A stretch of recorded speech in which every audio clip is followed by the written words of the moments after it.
We're developing a society because of all of these different toxins known to affect brain function.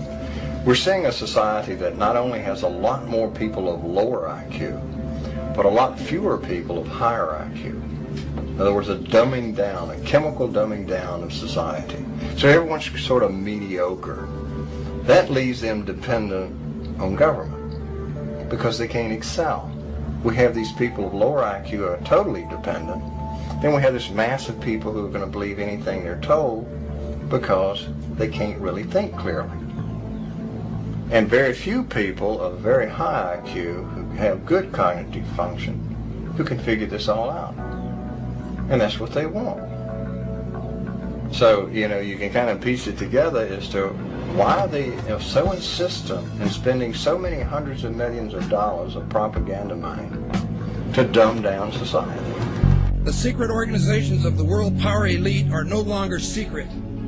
They have planned and are now leading us into a one-world communist government.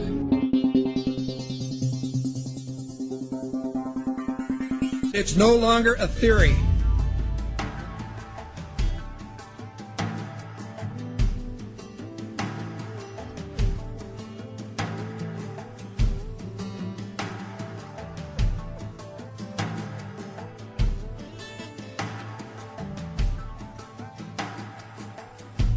The German philosopher Johann von Goethe once said, "There are none more hopelessly enslaved than those who falsely believe that they are free." But few who hear the words ever realize that they are the ones to whom Goethe was referring. For the reality is that every person in the civilized world is enslaved from childhood.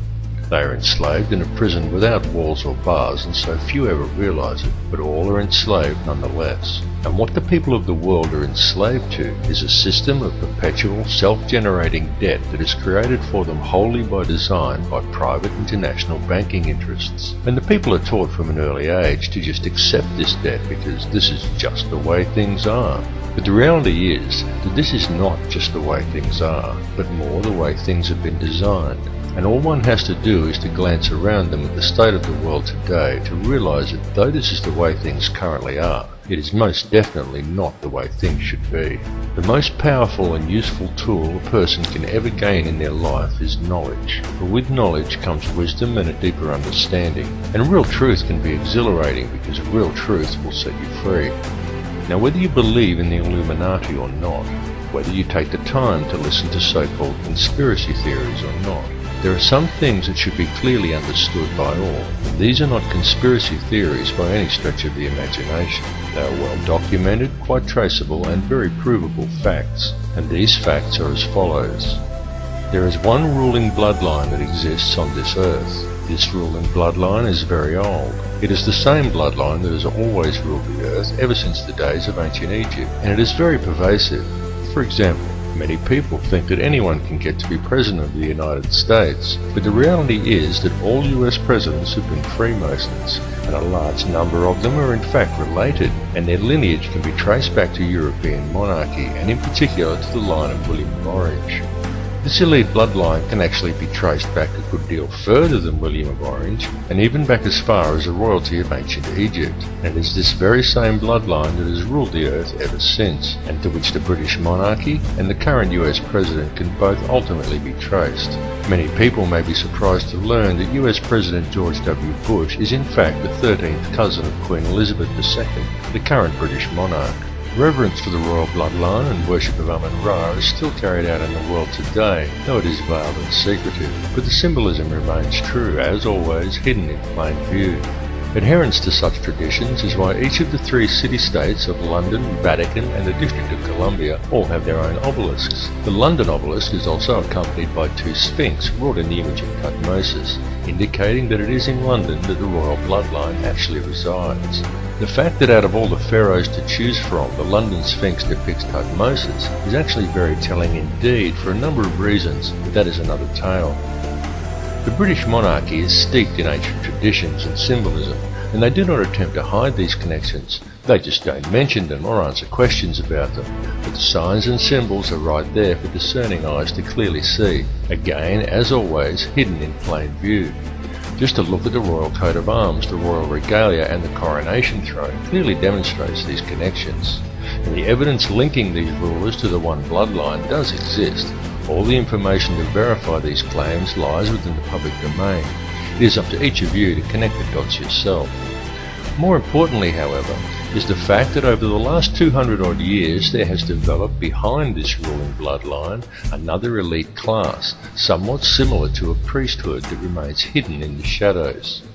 This shadowy priesthood is the money changers, the international banking elite, consisting of 13 very influential families, and it is this shadowy elite who ultimately controls things from behind the scenes.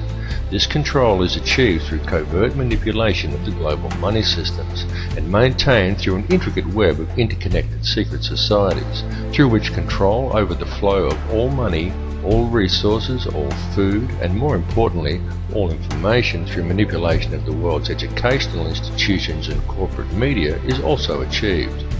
Many of these smaller secret societies are completely oblivious to the existence of the others, but all lead back to a round table of just 6, and ultimately to one at the very top that is populated by virtually a handful of individuals. It is this handful of very powerful men that controls all the other societies, and through them the heartbeat of the entire world.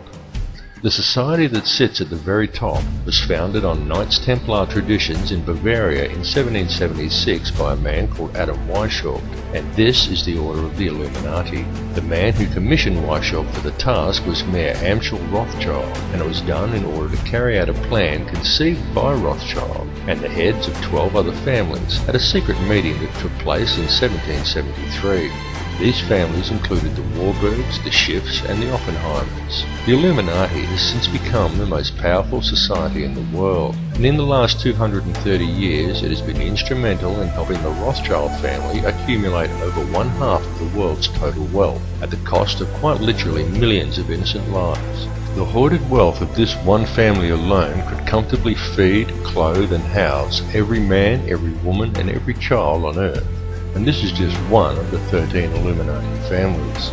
The goal of the Illuminati has always been a simple one, and that is to achieve, by whatever means possible, total ownership and control over no less than every resource, every government, every rock, every drop of water, every blade of grass, and every living creature, both human and non-human, in the entire world. And since its inception, for over 230 years, the Order of the Illuminati has been tirelessly, relentlessly, and unfalteringly steering its members towards the achievement of that one ultimate goal.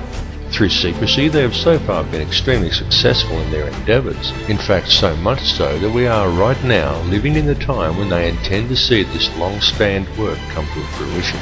The situation we are witnessing in the world right now is in fact the final endgame of the Illuminati. This is their big grab for ultimate power and mass depopulation. Some people claim that the Illuminati is a myth, and what is really to blame are organisations such as Zionism, but I assure you that this is not the case. It goes far deeper than Zionism, and such people have simply limited the scope of their vision. They have locked onto an answer that supports their beliefs and have refused to delve any deeper. They are not seeing the bigger picture. Greek philosopher Socrates once said that true wisdom is knowing how little we actually know, and he was absolutely correct. And this is why it is important to keep an open mind and allow your beliefs to be flexible enough to change as new knowledge is acquired. And it is important to listen to all the information and not to just that which reinforces your beliefs, because this conspiracy goes very deep, and Zionism and the Jewish influence over the money system is merely one layer of it. It goes still deeper even than the Illuminati. Those who we know as the Illuminati are merely the shadowy controllers. The plan that is unfolding in the world today is indeed an old one, and it is a plan that is very complex, but not so with the system of control that is in place to blind the people to its existence. This system of control just appears to be complex, but in reality it isn't. In reality, it's very simple, and it's very fragile. However, it is its apparent complexity that has kept it so well veiled, and it has also been kept very well hidden by constructing a conspiracy culture to breed around it, and by then promoting an air of endless ridicule towards such concepts. Indeed, the creation and proliferation of such a culture and promotion of constant ridicule towards it has been one of the Illuminati's most valuable assets in obscuring the reality of the society's existence.